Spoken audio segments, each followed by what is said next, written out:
Hello and welcome. Today we're talking about the hour of the golden area of time called the golden hour, not to be confused with golden sunsets or golden sunrises, but an hour of time that happens in the middle of the day at 4 or 5, depending on where you're at. And you pretty much know this instinctively when you see it. You're out there just having fun. All of a sudden, through the trees, a ray of light comes so strong through the forest or wherever you are that it lights up the land for a certain amount of time. I don't even think it's really an hour. It might only be for 10 minutes. But you get out your camera and you try to capture it all these different ways. But today, I've decided to go without a source, without a camera, and just go from memory and come up with something that's fun, that documents that span of time. And I just grabbed a bunch of selections today, some kind of sparkly acrylics here. Lumiere, look at the colors in here. Whoa, metallic. What we're gonna try to go for is laying down a landscape that's interesting with a little bit of shapes here. And I chose a circular canvas just for fun. So many things are circular these days. And what you can do is you can focus your energy into the middle here and fade out and still have a very dynamic, interesting piece. They're highly sellable. So I'm gonna get out a golden selection here of colors. And then we are going to draw out a picture and take a fun brush as opposed to a non-fun brush. What would that be? Most people like the rounded ones or the square ones. Has anybody used this one, the eyebrow pencil? It is a fan brush. Let's see what we're gonna do with that today. So here they are. We have golden, bright yellow here, ochre, supposedly it's orange, Neocolor Aquarelle 2. And let's just see, we're gonna get some trees in here.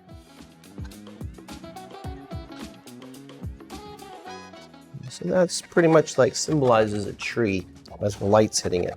And Leonardo da Vinci is my favorite guy, and he was drawing like lots of excessive extra marks everywhere, as if he was scratching and scraping his area, just letting his mind get the invention out. I like to make a windy path. And I don't go 50-50, I go 40-60 sometimes, 70-30 as percentages of sky to land. You get to choose which one you think you want, more sky or more land. I'm gonna do a bunch of land. I'm giving myself something to start with. And it can completely change, but it's just a nice starting point. Some trees here. And I love to have a river or something that catches the light. I'm gonna put a river in here. I don't know if y'all can see that or not. Let's get the purple out, then we can see in there.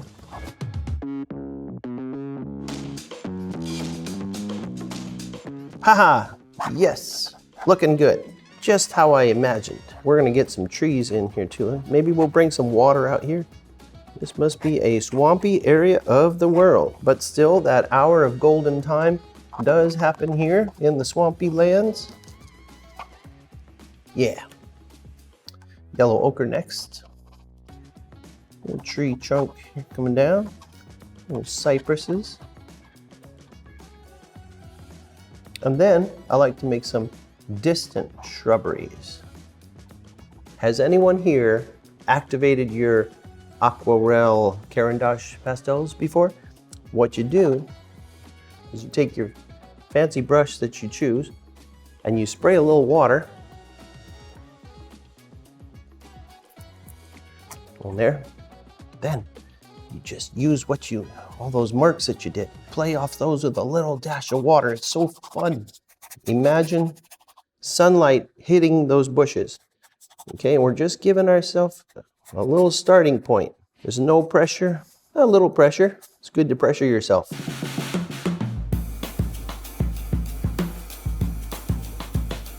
I have a kind of a triangular brush today. By twirling it, it makes marks that you would always love. Unless you were just really wanting to just get into it like that and just make the fake drips and meow, meow, meow, meow, meow. Yeah, we like those too. So those are coming down because you got the perspective here, and then the formation of the tree comes across the water like this. By laying in your darks first, it will give you something to go off of to put your highlights last. We have used purple as a dark, but if you were to just go straight with your green, you could still get a nice effect, but I like to use black, browns, all these things. So today I chose this for the sunset looking perspectives. And we do have brown here and black and green. So what would happen? We just put it in there. Have you ever looked at and studied trees? They have certain forms in them, like they're woven and braided.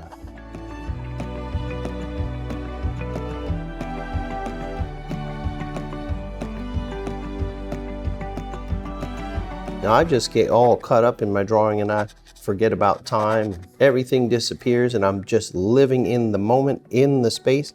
Let's put some black in there. Let's see, where did that go? When you activate it with the water, woo! Have you ever noticed how a shadow of a tree can go through 3 areas all the way down across some rivers, some land? And we're gonna have a ray of sunlight coming through here in the forest. So let's make it a little dark here and then we'll see if we get that ray of golden light working with the shadows here. Nighttime's coming up.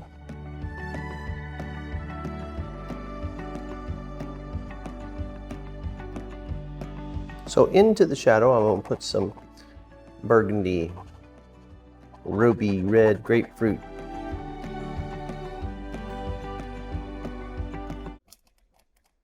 If you keep your case in good shape, your pencils will be happy. So let's try some Lumiere. Whoa, look at the color. Smush, mush. Yeah. This one is kind of strange. Look at that, puffed up at the top. Iridescent, light red. Only need a little piece of that color. This one's called light violet. Whoa, just want to make an entire sky with that. Look at this dark blue. Dig in there and just get some blue out. Look at that, squish, squish. Yeah. Also would like to have an entire painting of that blue. Well, let's take some other colors.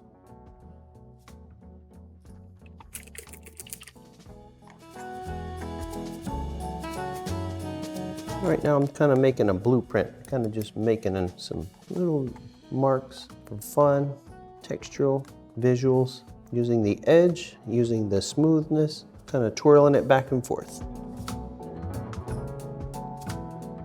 The palette knife to lay down some scenes here. So what I'm doing is not quite dark to light, as we got these golds and pinks, just highly unusual colors. If we were to just go straight green, you could put these on the top, but I'm just seeing the effect on top of white, and I think that's pretty nice, so we can use it twice.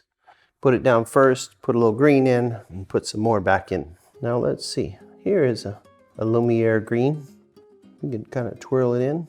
The cypress over here, kind of twirl it for a triangle. Now we should probably get our sky before we do too much tree, just so we don't lose the tree. So let's get another one. Let's get this fan brush.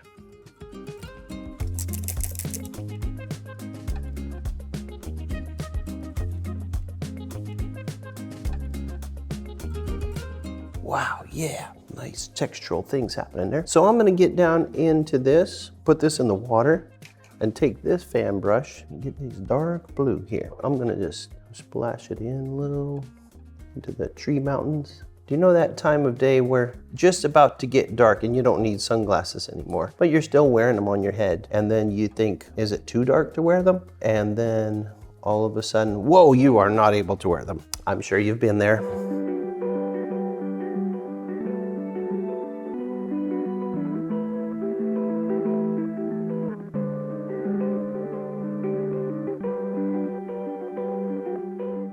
Okay, so now what I'm gonna do is get this area of sunlight coming in and choose which side we're gonna go. We're gonna have the light coming this way.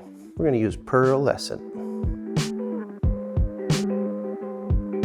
I love that pearlescent. So you wanna have a variation of colors so that's not all the same. That's why it's good to make a little extra marks. So as you're thinking about this golden hour of time, you want to let the gold reflect off those trees, and you get to pick how that looks. If you're using a source, you can follow your source really well and get very nice special effects with different tools. Keep on cleaning it all the time. Keep your tools in good shape.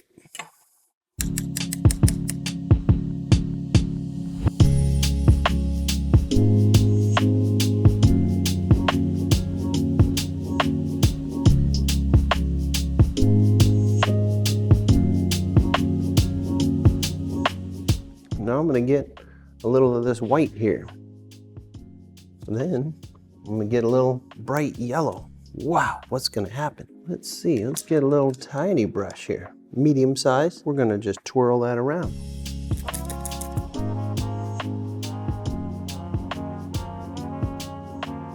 We're going to make that time where it hits the trees. And avoid that dark blue. Just do not land in there because it'll change up your whole dynamic. So here you go. We got these yellow things happening. There are the golden reflection of light hitting the earth here. Very fun. Power-packed golden yellow. When do you spend time playing with light so much? Now's your chance. You kind of twirl that brush, get the abstract look here, hitting the tops of trees, just coming across. I've been liking primaries more and more. I'm drifting towards primary land in my paintings. And I also love open spaces. I will just play with the space, making open spaces just as important as filled in everything. Oh, look at that, hits the blue. You know, I had something in mind earlier, and this is pretty close to what I was thinking. It's just happening a lot faster. That's okay with me. So what I also like to do is let things dry and go back to them with some extra little finishing touches. You can still use the same colors you have on your palette.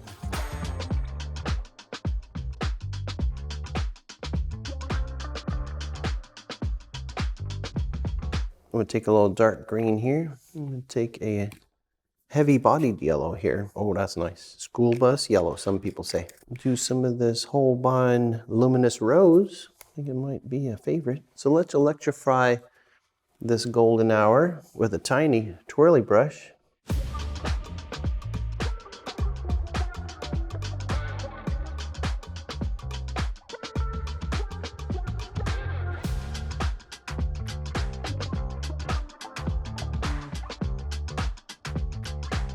Let's get some dark green, army green. And we're gonna go to where the sun don't shine. It do, but it don't. So we're gonna go like down around the edge of that tree down there like that. Wow, it's like a perfect thing.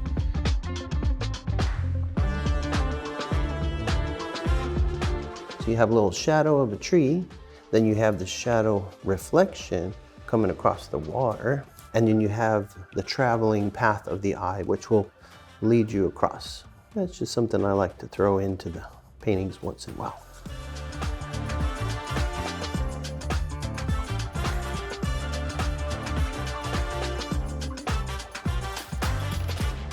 Whoa, I'm gonna get some more of this iridescent out here.